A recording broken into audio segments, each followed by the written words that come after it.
Good evening and welcome to The Conversation. I am your host, Carla Barnett. It is rather common for us to hear certain phrases repeated on morning shows, in the news, and in our political conversations. But do we really know what these statements mean, what these phrases mean?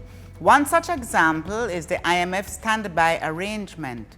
The super bond holders have urged the government of Belize to enter into an IMF program and have rejected invitations to meet with the government unless there's a commitment to swallow the IMF pill.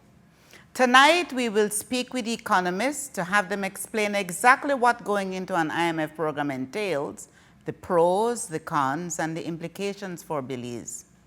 Let us introduce our guests for tonight. Dr. Idalia Metzgen has held senior positions at the Central Bank of Barbados, U.S. Federal Reserve Bank, and Merrill Lynch. After more than 20 years at the International Monetary Fund, Dr. Idalia retired from managing the IMF's U.S. $20 billion investment portfolio to return to Belize in 2009. Dr. Idalia has a PhD in economics from Princeton University with distinction and Master's in International Affairs from Princeton, as well as an MA in Economic Development from McGill University. Today, Dr. Idalia is a certified Chopra Center meditation instructor and wellness coach and is the principal owner of Calico Jack's Village, located in the Cayo district and operating in Belize's tourism sector since the year 2000. Good evening and welcome to the show, Idalia. Good evening. Thank you. We also have with us a young professional who has become an influencer on social media for economic and financial matters pertinent to Belize. Dion Elliott is a managing director of Balance Point Media and Communications Limited and is currently the editor-in-chief of the Reporter newspaper located in Belize. A policy analyst by profession, Dion holds a Master's of Science in Economics, an undergraduate in management, and up to 2017, he was a full-time economics lecturer at St. John's Junior College, and since then has served as adjunct economics lecturer at the University of Belize and more recently at Galen University. Welcome to the conversation too, Dion. Good to have you. Hey, good night, good night. Thanks for the introduction. Yes, Idalia, let's start off with some of the basics. What is the IMF and what does it do? Do we really know what is the IMF? What does it do? Okay, first, let me say congratulations to you on your historic appointment. I didn't think I would, in my lifetime, see a woman as CARICOM Secretary General.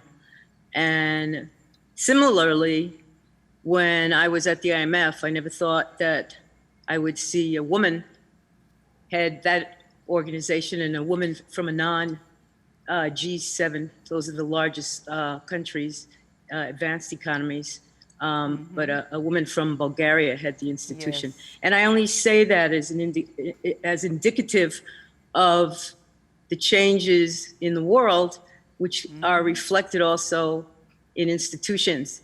And so these are both historic, and I think speak to evolution and transformation. And so I started with that because I think we may be holding institutions in their history, and it's very good instead to look at actually facts. Right. Thank you for that. So the IMF is comprised of 190 countries, member countries. They're members. And actually, we tend to just say the IMF, but its governance structure is that the decisions are made by an executive board. There are 24 directors, executive directors that represent the 190 members. And so Belize is also a member.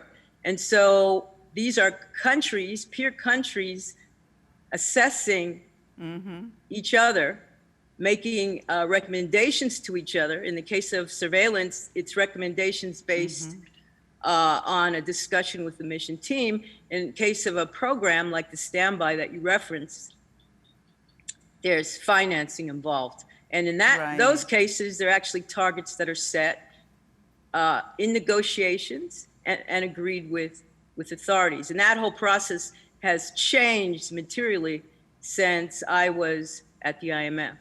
Okay, so Right. that's basically what it is. It's not a bunch of people sitting there making decisions for countries. It's a staff team comes out, holds discussions, not just with authorities. When I was with the IMF, it started to change from just a discussion with the authorities in countries to broader representation in the discussions with the private sector, with NGOs, with unions.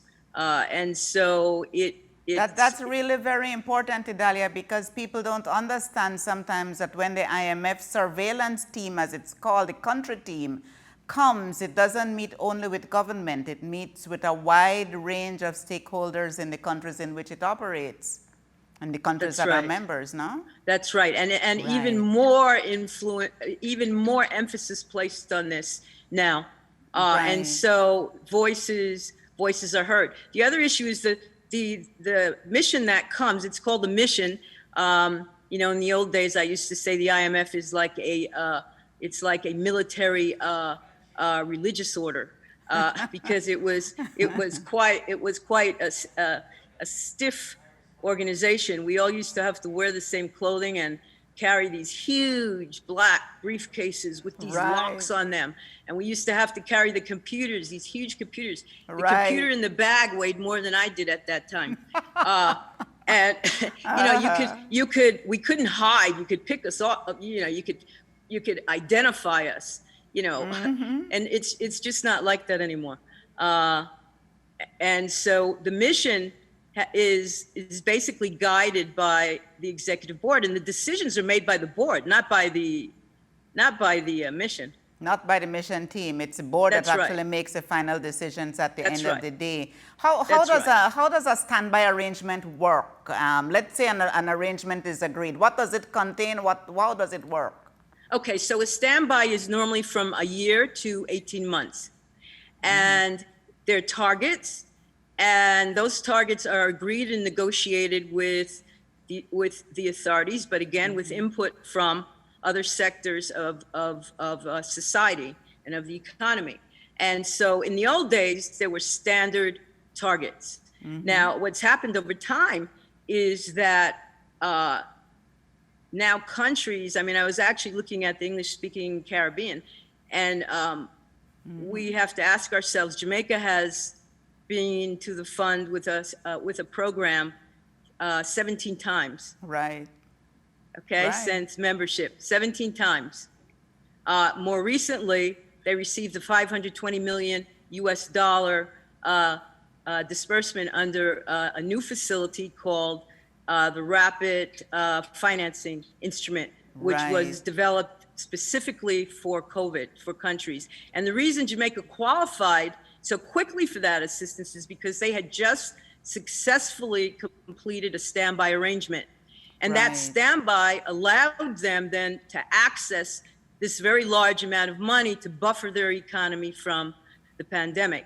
So a standby will usually have, when I say targets, I mean it will have some technical targets, things such as the inflation rate or the size of the fiscal deficit, which is basically if a country like Belize is Right. running a deficit, it just means it's spending more than it's getting in.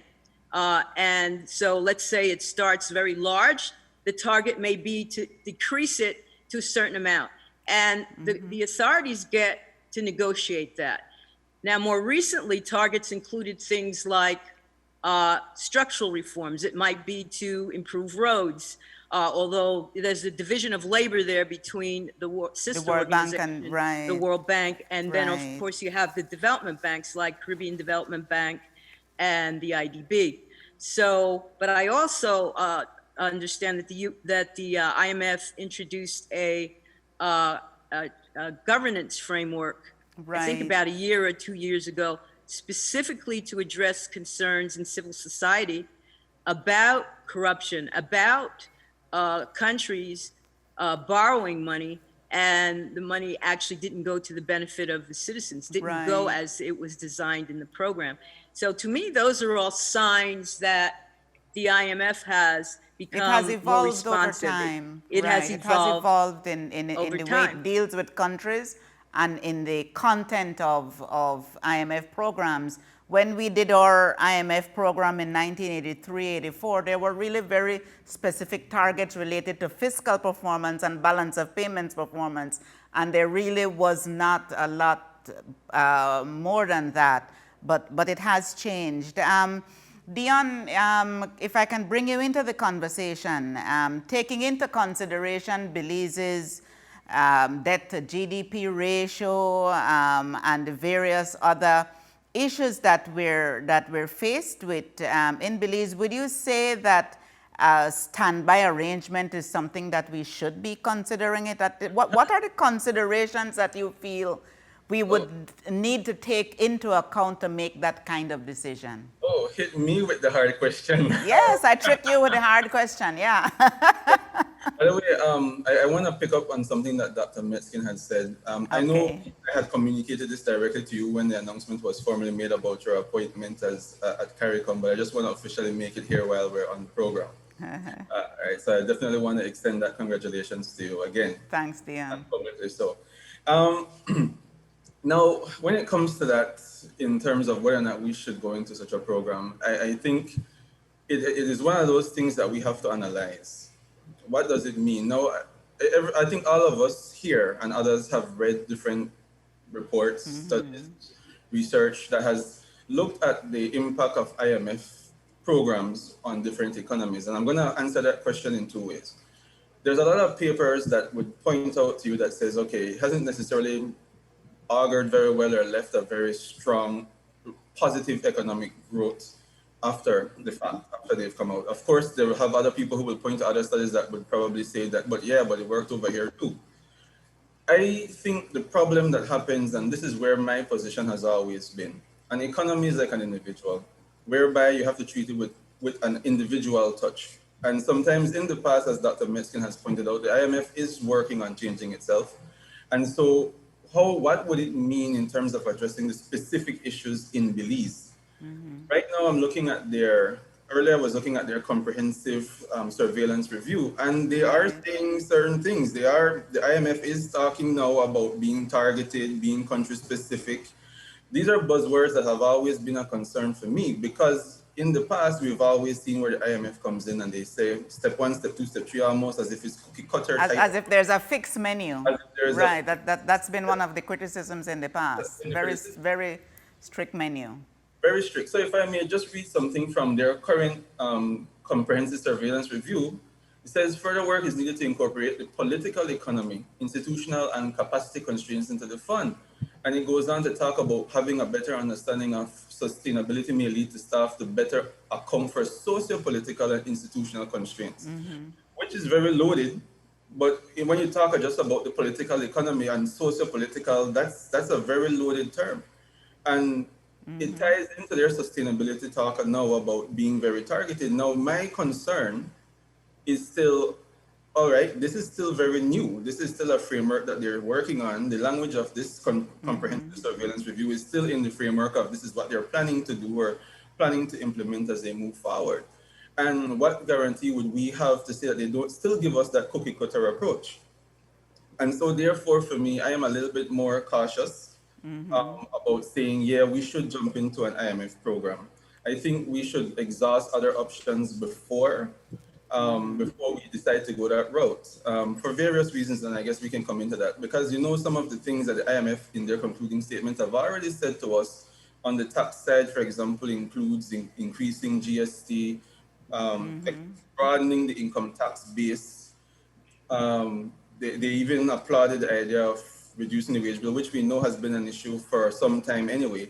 And the question that comes is, okay, how will these impact Belize in the state where it is now? So we need to do a review of ourselves to see what policies we need to grow this economy before we give over the steering wheel to an extent to someone else. Of course, the people will say to you that there is a negotiation that happens with the country and the fund. I will take that as a valid point. as a valid debate, although I always question it, are we equal partners or equal in terms of bargaining power in those negotiations? But I'll leave that there.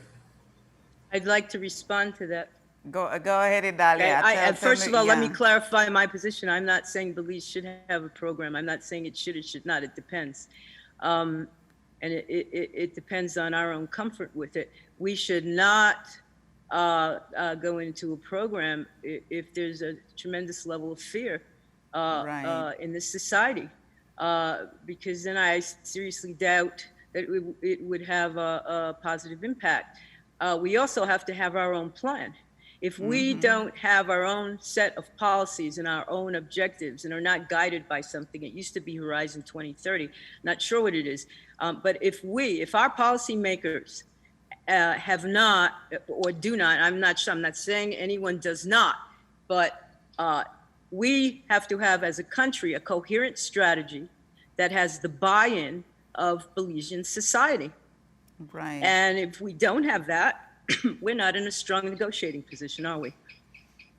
The IMF doesn't take the steering wheel from any country. It's called a country-supported program. The countries that have done well and continue to go back and access resources for their citizens that are getting huge sums, like Jamaica, are countries that have built very strong economic teams that negotiate. Jamaica was considered one of the most effective negotiators vis-a-vis the IMF because they know their economy and they know their objectives. And so, no, I'm not unambiguously saying Belize should enter a program. I'm saying we have to do some reflection. What is it we want? Is Horizon 2030 still valid? Is it not? Does it need adjustment? And what are our objectives, and is there consensus? Okay, let me give you an example. 1992, Barbados' first program. They had 3 programs. I was on that team. Okay, that program was held up for years. That's as early as 92. The Bayesian team knew what they wanted. It was headed by Curly King, who was governor, and Delia was head of research at that time. Yes, I was on that team, and we fought with the Bayesian authorities, the IMF, so that Barbados maintained their peg, but they knew their economy. They took a fiscal adjustment of 6% of GDP. Their unions supported the program. Their unions deferred increases and we came up with an idea of bonds, that the unions were paid in bonds that matured. And they got increases in line with the recovery of the economy, and Barbados recovered. They recovered because they had a consensus and they had broadly agreed objectives within the society.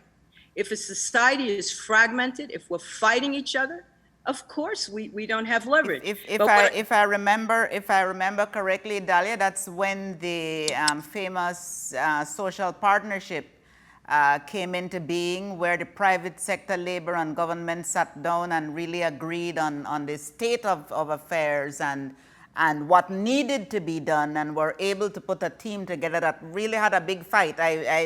I was at CDB at that time, and then I came back to Belize, but within the context of the central bank where I was, later on, we kept track of how that discussion was going, and it really was Barbados in the driver's seat at that time. That's right. And long conversations over what is possible, what is accessible, and the reason why people feel that succeeded, I think, is because there was that social consensus That's right. around what needed to be done, and people therefore accepted in many ways what was being proposed. What would be the biggest challenges? I'll ask both of you. What would be the biggest challenges that Belize would then face if there was any serious consideration that would be given to going into an IMF program? What's the biggest challenge we face given what the situation is right now? Well, all right, well, I can go ahead. One of the things I want to pick up on what Dr. Metztin said just now, and I agree with that 100% in the sense of saying we need to have our own macroeconomic plan. what is it that we're going to be looking forward to in terms of moving forward to have, I like the term in terms of consensus, what are we all agreeing to across the business sector, the unions, the government in moving forward.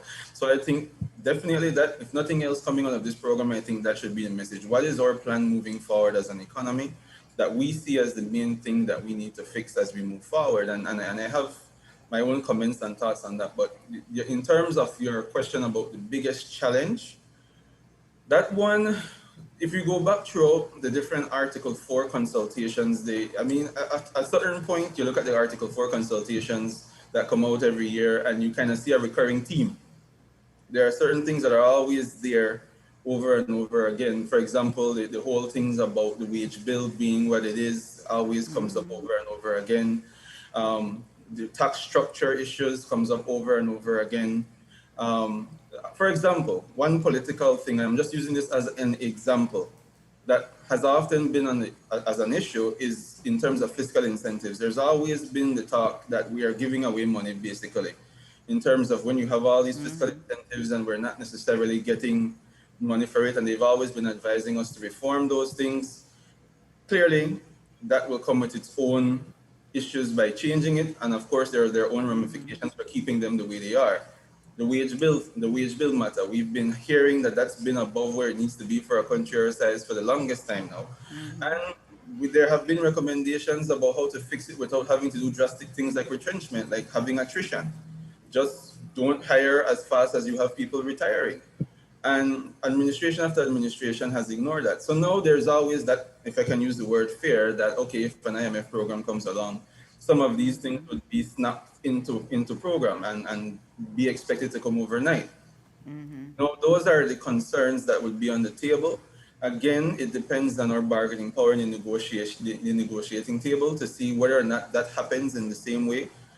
And again, coming back to what I said just now and piggybacking on what Dr. Meskin has said, we need to have our own plan forward that would make sense for us. Would there be any benefits, either of you, would there be any benefits you think? We know what the challenges would be, identifying what the content of a program would be. Would there be any benefits of going into an IMF program? Yes, the benefits clearly are is the financing. So look at two scenarios. Belize, we remain fragmented, arguing among ourselves, and we don't elaborate a coherent economic plan or strategy, all right? And so the government has already put certain proposals on the table in terms of the unions and pay increases.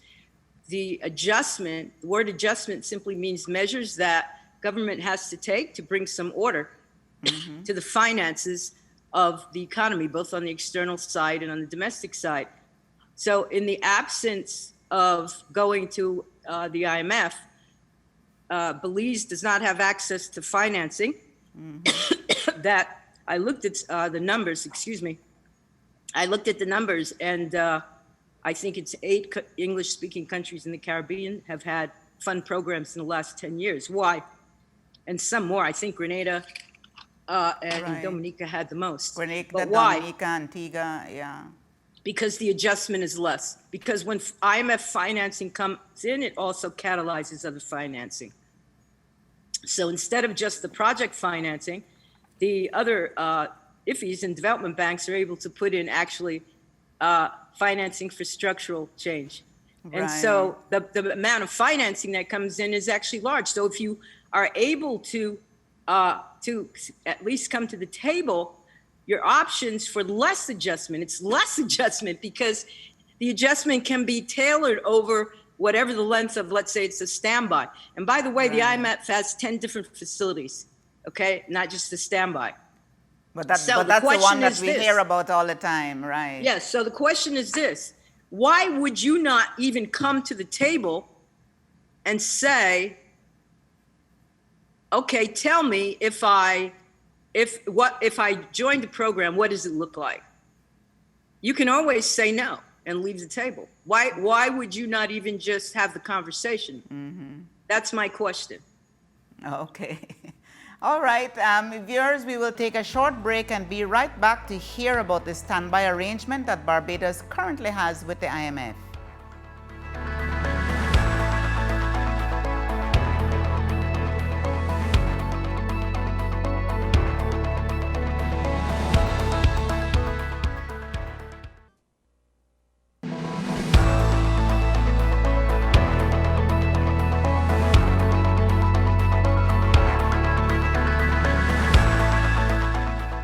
night and welcome back to The Conversation. I am your host, Carla Barnett. Tonight I am speaking with Idalia Metzkin, who was a senior manager in the IMF's finance department, and Dion Elliott, a trained program analyst, and they are breaking down what an IMF program is and what it would mean for Belize if the government would choose that route. Shortly after the general elections in Barbados, the new government entered an IMF standby arrangement termed the Barbados Economic Recovery and Transformation Program. We wanted to learn more about Barbados' experience with the IMF program, and so we spoke with someone who is very knowledgeable. Professor C. Justin Robinson serves as the head of the Department of Economics, University of the West Indies, Cave campus. He holds a PhD in finance from the University of Manchester, UK, and an MSc in finance and econometrics from Florida International University, and a BSc in management studies from the University of the West Indies. He currently serves as a director of the Central Bank of Barbados. Let us take a look at what he had to say. Hi, good evening. I'm Professor Justin Robinson. I'm a professor of finance at UWI Cave Hill, and I also serve as a director of the Central Bank of Barbados. On October 1st, 2018, the executive board of the IMF approved a 4-year extended arrangement under the extended fund facility for Barbados. So Barbados would have entered the arrangement and formally on October 1st, 2018. Now, Barbados would have entered that agreement in an attempt to deal with some challenges the Barbados economy had been facing. And I would say there were 3 main challenges. One, the foreign exchange reserves of Barbados had fallen to about 5 weeks of import cover. The international benchmark is that your foreign exchange reserve should be able to cover at least 12 weeks of imports. So while the international benchmark is that your foreign exchange reserve should be able to cover at least 12 weeks of imports, in Barbados, by May 2018, that number had fallen to only 5 weeks of cover. So I would say reason 1 was that impending foreign exchange crisis. Secondly, Barbados' debt to GDP ratio had gone well over 150%, closer to 180%, whereas between 60 to 90% of GDP are the acceptable global benchmarks. And thirdly, the Barbados government had effectively run out of financing options. You need finance to operate a government, and governments typically borrow that money by issuing government bonds, treasury bills. And by 2018, Barbados was really unable to raise the financing that the government needs to operate the government, except they had to resort to borrowing from the central bank, which we call printing of money. So the arrangement with the IMF was meant to deal, 1, with the shortage of foreign exchange, the high level of debt, and the limited access to financing for the Barbados government beyond central bank lending the government, or what we call the printing of money. It certainly was interesting that one of the criticisms of the government that lost the elections in May 2018 was that they had not gone to the IMF, because persons saw that there was a view here that not going to the IMF was refusing to acknowledge and deal with the problem. So that was a major criticism of the then Democratic Labour Party administration. So the fact that the country was in an economic crisis, the fact that people had accepted that there was a need for something as drastic as an IMF program, and also the fact that the incoming Barbados Labour Party administration could not be blamed for the economic crisis, certainly made it politically easier for them to go into an IMF program. And again, in terms of the politics, I mean, people always argue that the earlier in your political term that you go into the IMF program, the better, because as you have more of a chance to show the benefits as you get closer to your own re-election date. So again, that's usually the fear people have of the IMF program. So the country gets to a point that it doesn't have enough foreign exchange. The government doesn't have enough money to operate the government normally. So the IMF comes in and it provides a loan. Now that loan is in US dollars, so you get an immediate boost to your foreign exchange reserves, and the government gets some financing. I think it's also important to mention that the IMF financing by itself is typically not enough to solve a country's problems. But the IMF financing acts as a catalyst for other sources of financing. So the fact that you enter an IMF program is a signal to other investors that you are serious about what you're doing.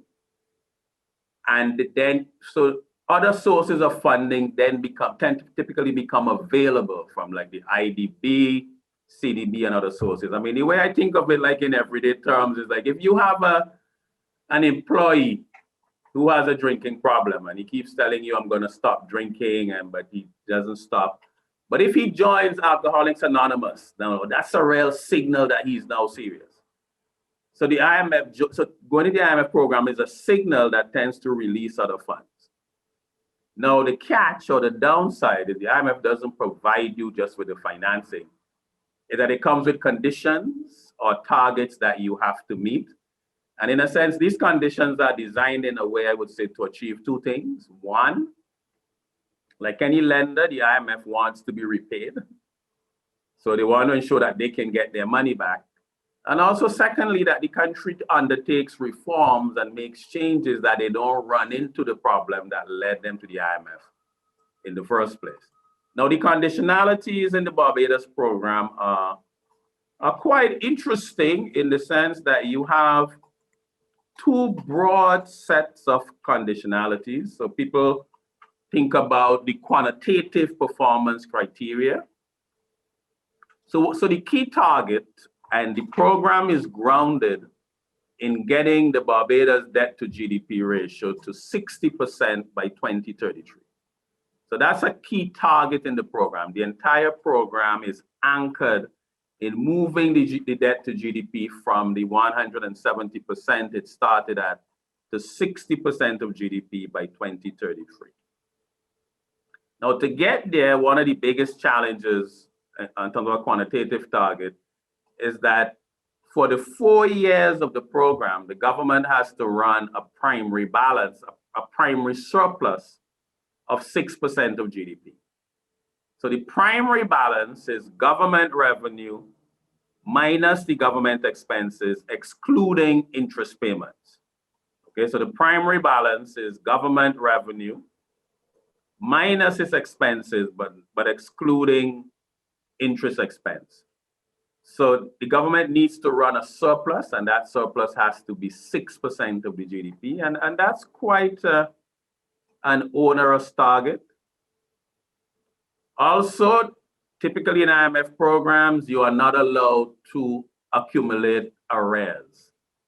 So, you know, quite often when a country is having financial problems, one of the things that people in the country feel is the government owes everybody, it's running up arrears.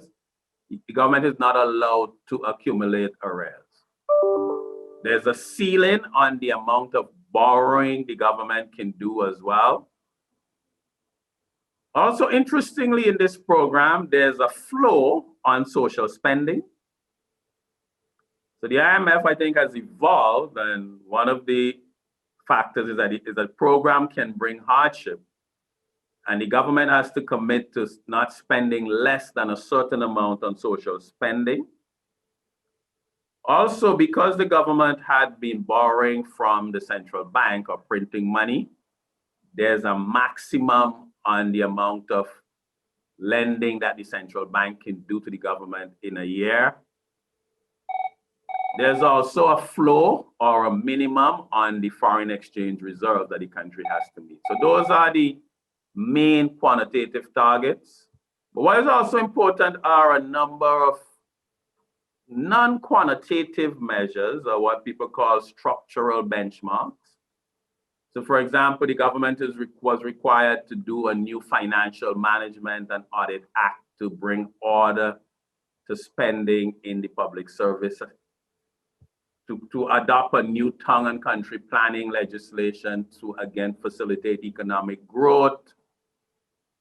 So you have quite a number of these reform targets. For example, undertake a review of the tax system in the country with IMF tax technical assistance, create a new central bank act to make the central bank more autonomous and so on. So there are a number of these structural benchmarks alongside the more traditional quantitative benchmark. Now, since Barbados has entered the IMF program, it has been successful in meeting these very onerous targets, and that has been a major fillip in the cap for the Barbados government, really showing the discipline and commitment to meeting these targets. Also, with the impact of COVID-19, the government was able to go to the IMF and said, okay, well, given this unprecedented pandemic, some of these original targets are no longer practical. And these targets were then renegotiated. So for example, the primary balance from an original target of a surplus of 6%, it was then revised to a surplus of 1% of GDP. And I'm pleased to report that the government has to date met the targets, the quantitative targets, and the structural benchmarks. So again, the IMF program does require a lot of discipline and commitment. So it's really not a cakewalk. There's no point getting into the program if you don't have the commitment to make the tough choices and show the discipline to meet those targets. What are the main challenges of the IMF standby program for the government and the people of Barbados? Now, a primary surplus of 6% of GDP, I mean, to get there, you either, I mean, there's no magic in it. It's revenue minus expenses, not including interest. So the government has to raise more revenue, spend less, and some combination of both of those things. And neither of those things are pleasant for a government or a people. So there has been a fair degree of austerity in Barbados to meet those targets. Some of the more obvious ones would have been the layoff of over 1,000 public servants. There's, in terms of bus fares, public transportation, the cost per trip has gone from $2 Barbados to $3.50. Consumers, persons now have to pay a solid waste tax for the disposal of their garbage. That was something we never paid before. It's added on to your electricity bill. So there are a number of measures like these. Also, the tax on gasoline and petrol products has also gone up. So those are major austerity measures that impact on people's everyday living. Also, one of the central features of the Barbados program, although not an integral part of the IMF program, but in order for the government to meet some of those targets, it would have undertaken a debt restructuring. And that debt restructuring obviously meant that financial institutions and other persons that had held government bonds, that they have taken a loss on those. So I said, an IMF program is really not meant to be a pleasurable experience. So there is the pain from the IMF program as the government has sought to increase its revenues and contain its expenditures in order to run that primary surplus of 6% of GDP, as well as to bring the debt down. And to some extent, maybe that's one of the major costs of doing an IMF program is that you lose some policy flexibility. In making your decisions in terms of how you manage the country, you are constrained by your requirements to meet those targets. So economic policy, social policy, all have to be formulated within the box or the constraint of meeting those targets. So it's been quite challenging, but many people think, that there is evidence that it's worth the pain. So the foreign exchange reserves have moved from about 500 million to over 2 billion. in that period. So the fear of devaluing the currency and so on, that has gone. We have the highest level of foreign exchange reserves in our history. And the government now has access to international financing and has been able to do some social things, buy new garbage trucks, buy new buses. So there are aspects of that. So there is the pain of the program, but there are some of the benefits that are there to be seen. The most important lesson I think that is learned from the Barbados experience is that a country going to the IMF should go with its own plan. The IMF is primarily interested in your ability to meet the targets. Now, so for example, a target of 6%, a primary surplus of 6% of GDP. That is their requirement. How do you get there? Raise revenue by increasing taxes or cut expenditure. Those are choices that a country can make. So if you go to the IMF with your own plan, I think the country has a much better chance of implementing a program that can work in their country. Because if you don't go with your own plan, then a plan will likely be given to you. I think that's been an extremely important lesson from the Barbados experience, that when you go to the IMF, you are not like a lamb going to the slaughter. You are going in there, you are an independent country, you have your own expertise, your own technocrats. You go in there with your own plan and you engage in a negotiation so that you can come up with a program that meets the targets but is sensitive to your own needs. Now, the question was the most important thing. The other important thing that I think we want to take away, which I think almost always happens in the Caribbean, is that you don't want to wait too long to go to the IMF. The earlier you go where your problem is less severe, the less onerous the targets are going to be and the more flexibility you have in terms of how you meet the targets. I often like to use a medical analogy. If you go to the doctor when you are at stage 4 cancer, then your treatment options are much more limited.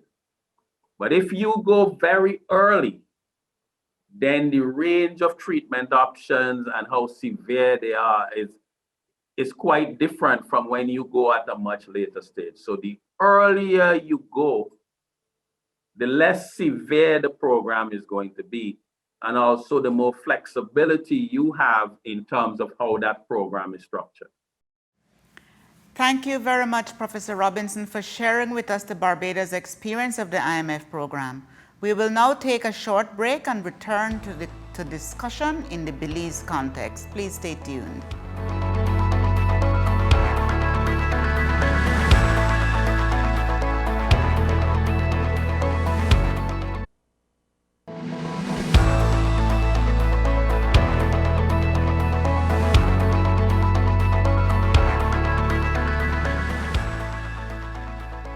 Welcome back and thanks for staying tuned in. I am Carla Barnett. We just got a good insight into what the IMF program means for Barbados. Let's put this into the Belize context and continue our discussion with Dion and with Idalia. Tell me, based on the explanation of the current experience in Barbados with an IMF program, what are your thoughts if you would make a comparison to Belize's current financial situation?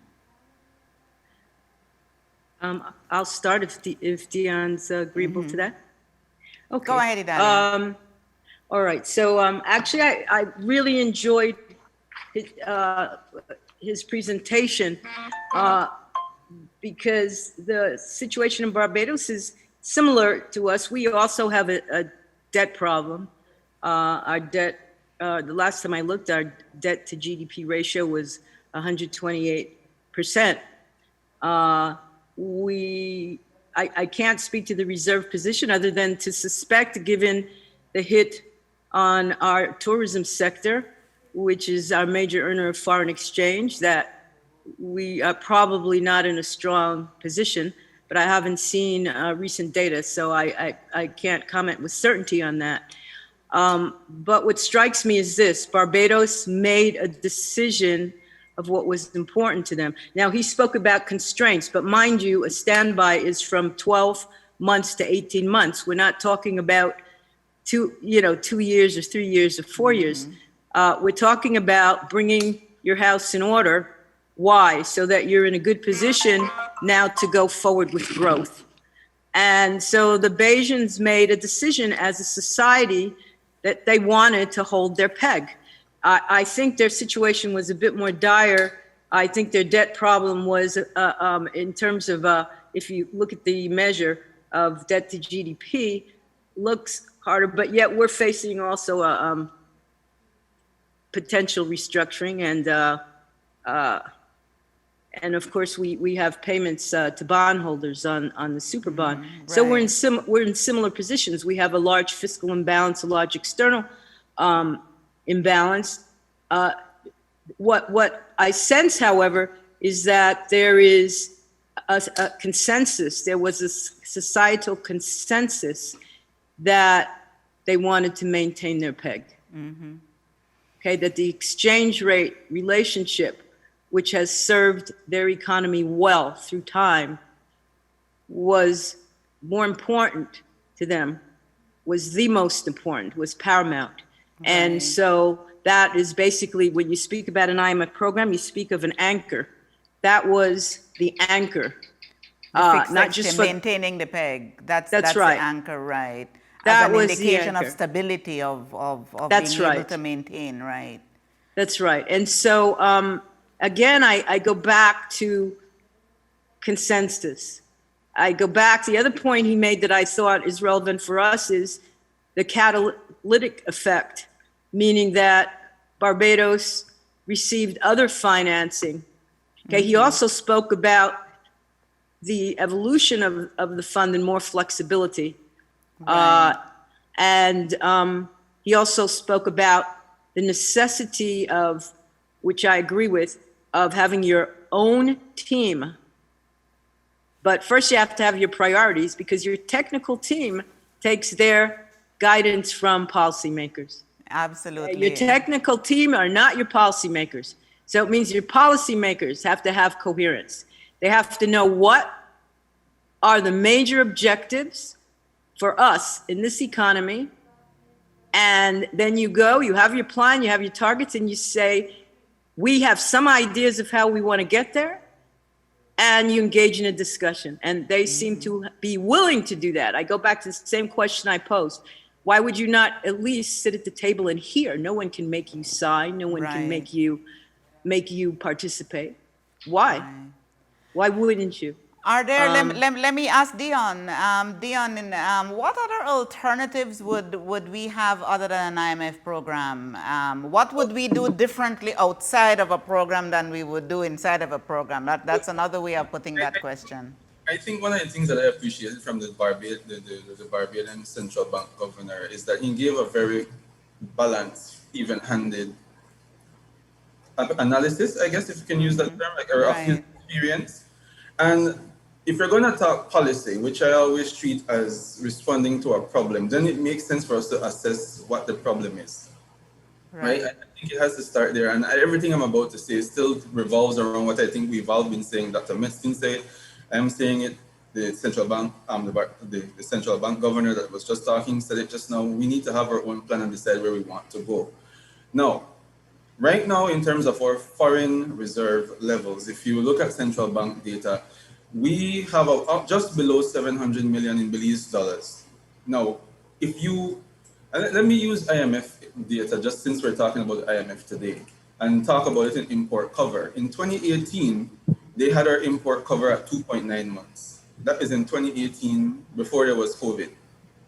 In 2019, they have us at 3.6 months. In 2020, they have us at 4.3, right? And so if you're listening, I mean, well, of course you're listening, but if the viewers are hearing that, we are actually higher in terms of import cover than where we were in 2018, 2019. Now, how did that happen? Because throughout 2020, when we lost the golden goose that lays the foreign reserve eggs, if I can put tourism like that, because tourism has been bringing in bringing in, as some estimates are saying, up to 60% of our foreign reserves. So we're in a precarious situation. We have lost a huge one of the legs that we stand on for foreign reserves. And the central bank with the commercial banks have been doing several things. They've been rationing foreign exchange outflows. And I think any businessman can attest to that. They definitely feel it. There's this priority list that has been out there. It's not very detailed from my understanding, but you have a priority list that's given to help maintaining that. The central bank and the central government has been increasing debt. So all these CDB loans, all these IDB loans that we've been seeing are actually inflows of foreign reserves that have been coming in. And the central bank governor that was talking just now was right. We don't want to be printing money, because that's basically just pumping money into the system by the central government, borrowing from the central bank and pumping Belizean currency into our economy without having it backed by US dollars, which is what we need to be able to justify. Fund our imports, right? Fund our imports. If you just print money, we have that money leaking out as demanding foreign exchange, because everything that we import needs foreign dollars. So that is the problem. That is why we're talking about an IMF at all, because there's a balance of payment issue. How do we grow an economy which relies on a lot of imports, including food and energy and intermediate inputs and all these type of things, while having to slow down how much you use your foreign reserves? It becomes, I like to look at Latvia, that happened to them during the great financial crisis. They faced a similar problem like us. They were pegged, and they basically had to shrink their economy to improve their current account balance, which basically is just the inflows and outflows of money for trade, whatever. Now, if that is the lay of the land, and I'm really rushing that for time, but if that is the lay of the land that we're in, but at the same time, you heard him talk about the pains. Now, we have to decide as a society what we want to do. Even without an IMF program, as Dr. Barnett, you would recall, back in 2016, 2017, or 17, 18, when we were just negotiating the bondholders to meet a primary surplus target of 2%. Right. We increased excise on fuel, gasoline. To this day, we have commuters complaining about that. Every time they go to the pump and the price increase on the international market, of course, there's a GST on it, there's an excise duty on it. 50% of what you pay on fuel is part of that. We also had increased the departure fee. You remember they had that whole debate about it going up and whether or not tourists will continue to come. I think we had one domestic that went pull their service, and we can go back in history with those things. I remember we increased the social fee for certain things coming out of the commercial free zone. For the commercial free zones, right? Right. So those would have been about trying to fix the fiscal on the yes. We're just trying to target a 2% primary surplus in a homegrown plan with a promise for the bondholders.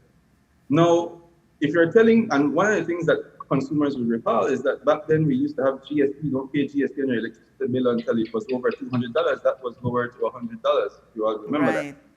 And that was all under the revenue enhancement measures for trying to target that 2%. So now, if we are told that we need to target a primary surplus that is higher than that, at a time when you've just dropped down in your GDP by over 14%, and if I may just do a quick detour here, I always, this is a personal thing, and maybe I'm taking out a bit of my economic hat here from you.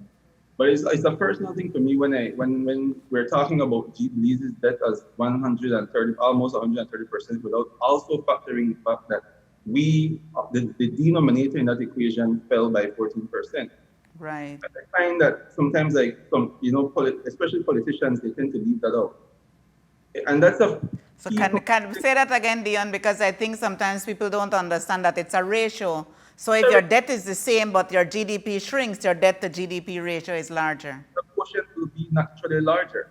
And so I am impressed that the government of Belize, I don't care whether it's the UDP government or the PUP government, no, but I am impressed that the government of Belize has been able to maintain a 4.3 import cover under these circumstances.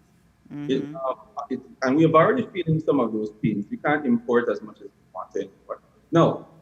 I'm saying all of this to say that we are already feeling the pinch to some extent. As a society, we're going to have to decide whether or not we want to do more. And I don't think we can just say yay or nay to an IMF program. Personally, I've shared my view. I think it's something that we have to go into very cautiously. I like the idea of having our own plan.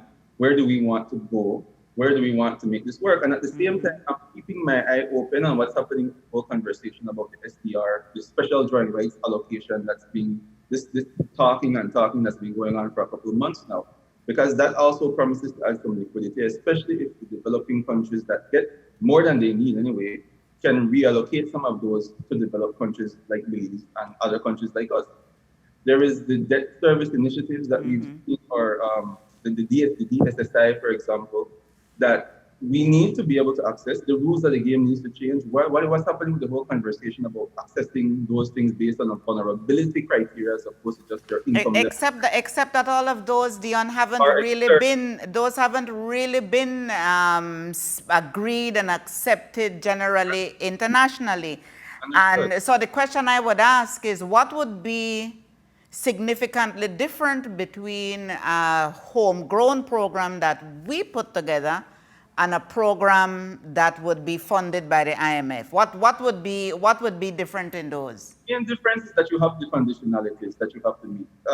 The presentation earlier was pointing it out. You have the quantitative performance criteria, you have the structural criteria.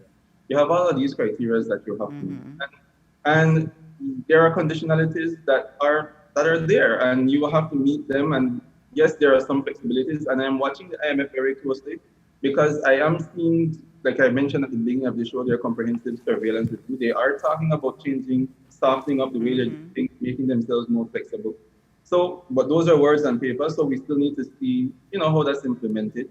But all in all, I'm just saying that I don't believe that we are completely out of options before we go there. That's all I'm saying.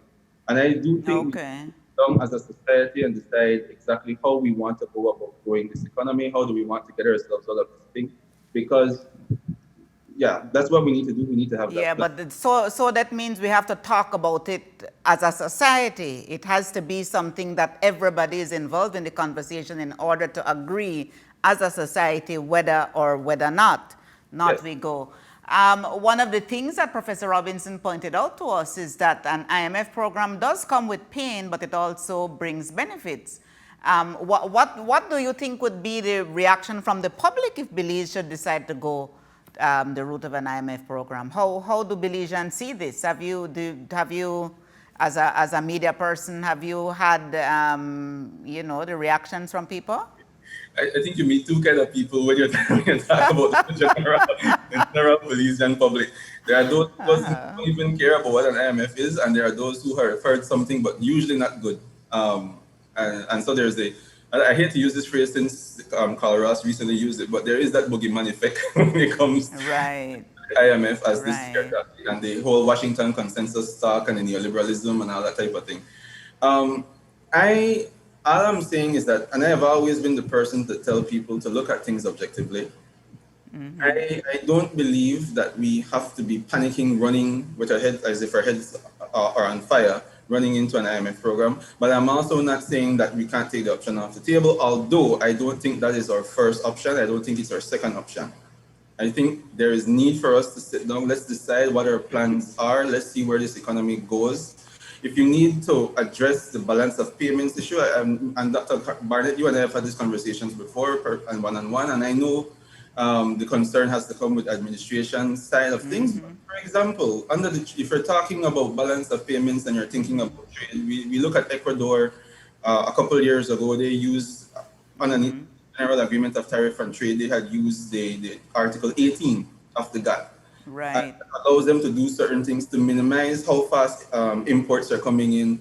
They were able to put an import surcharge. The final end of that, after having that program from 2015 to 2017, they were able to raise over about $1.5 billion, and that's because their import cover was about 1 month. I just mentioned that we're about 4.3 months. Earlier this year, Central Bank had it at 5.3. The same IMF is saying that we won't really have a problem falling below 3 months of import cover until 2024. So all I'm saying is that let's explore, let's plan this thing out, let's sit down and see what we can do on our own. And if we really decide as a society that we really can't pull ourselves up on our own, and that's what the objective numbers are saying, then fine, let's have that conversation. Well, sorry. let me put it in the context that Professor Robinson put it. He said if the longer you take to go, the longer you take to treat with the issue, the more you lose some of your negotiating space, meaning that the adjustment that you need to make is that much larger. And he compared it to going to a doctor for a serious medical condition. If you leave a condition to worsen, then you have limited treatment options. And with regard to Belize's current finance and economic situation, how much time do we have to enter into an IMF program or to find our own homegrown solution? Because the longer we take, whether it's a homegrown solution or an IMF program, which really ought to be a homegrown solution funded by the IMF, that's what we need to say. How much time do we have to decide all of this? Maybe I should ask Idalia. Idalia, what do you think about this? How much time do we have to make those kinds of decisions? Well, we're already in pain. This idea of pain in, we're going to be pain in pain in a program, and we're going to be in pain without a program. And my supposition is that we're going to be in greater pain without a program, simply because a program brings not just financing from the IMF, but as Dr. Robinson also said, it has a catalytic effect which brings other money in. Right. We also have a restructuring on our head. I don't think we made the May bond payment. So this is here. It's here and now. It is here, yes. We didn't make the payment as scheduled. And so my question is this. Government, I think, says there's a plan. Why would you not at least present this plan? All right, because I think Professor Robinson emphasized this very clearly, that you need to have a plan and a team. Mm-hmm. If we already have a plan, the plan should be shared with the general public, because we're the ones can just remember this, guys. Governments don't produce anything. Okay, who produces? Private sector, productive sectors. So when we're talking about revenue and taxes, this isn't stuff government's generating, okay? You're talking about whoever's generating in this economy now, redistributing to somebody else. Right. So the pain is already here because the pie is smaller, okay? So we really have to internalize that. Yeah, yes. So my question is, what Dion's saying, we shouldn't be running to the IMF. Well, nobody's running to the IMF anyway.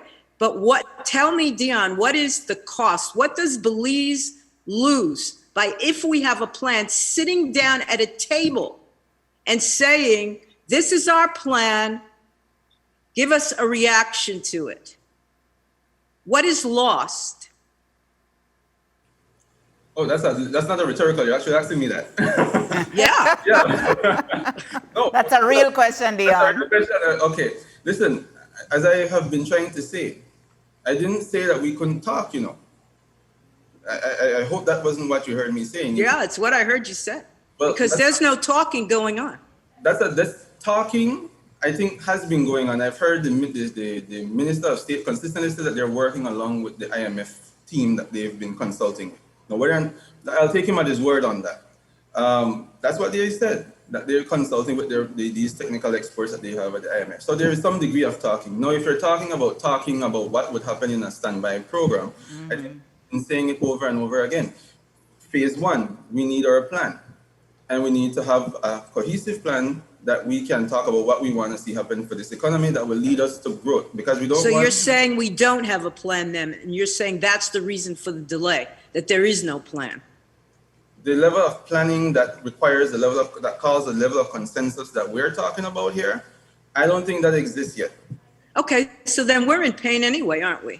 So Yes, because if we don't have a plan, then this is like a ship without a pilot. Let me tell you what my own experience tells me. My experience tells me that there is a plan, but that plan has not been widely shared with all of the persons who would be affected by the plan.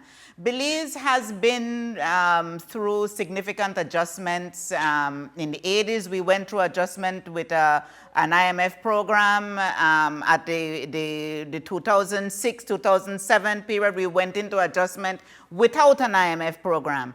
But what we did have at that time was enough time for us to put in place our fiscal strategy, debt strategy, and all of that in discussion with the fund. Yes, we had the time to do that, so that by the time we were ready to make discussions with creditors, do what we needed to, there was already an understanding that we knew what we were doing, because everybody had been involved in the discussion, and it was really open, and everybody was involved. And I think that is the kind of conversation that people are waiting to have, so we all know what it is that we're trying to achieve and how, and we all know what the state of affairs is.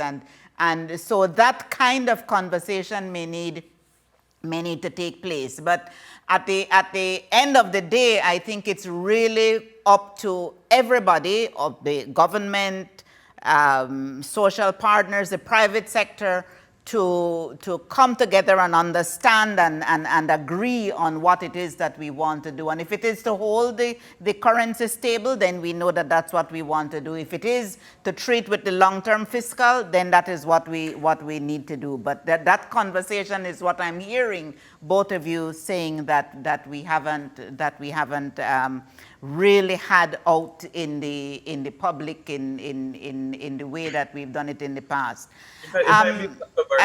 Just one quick, if I may, a quick point here.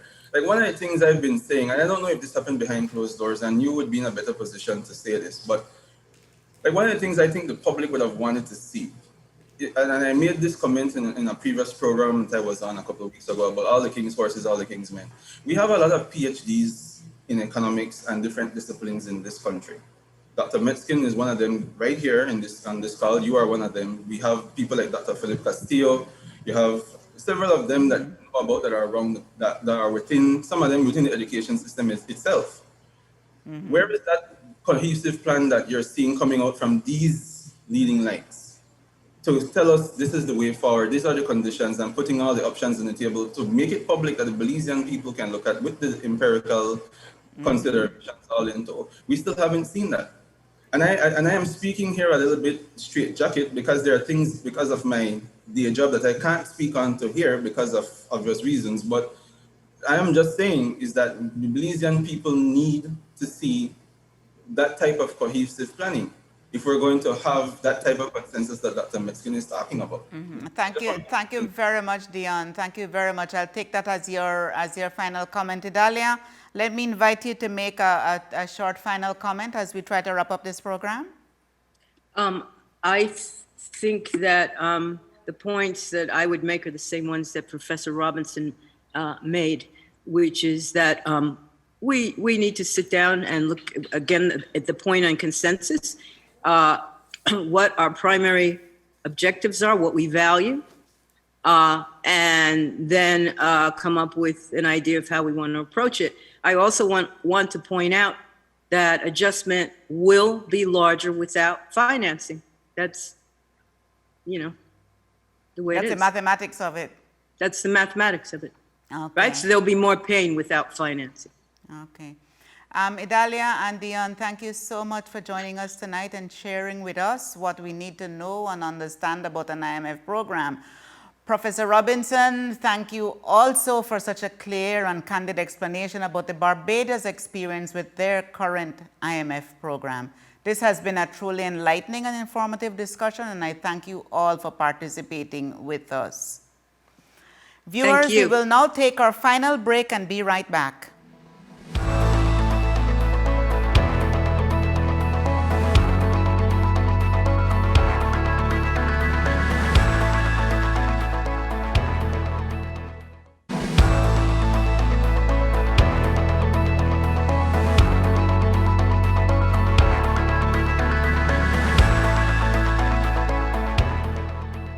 Welcome back to the final segment of the conversation for tonight.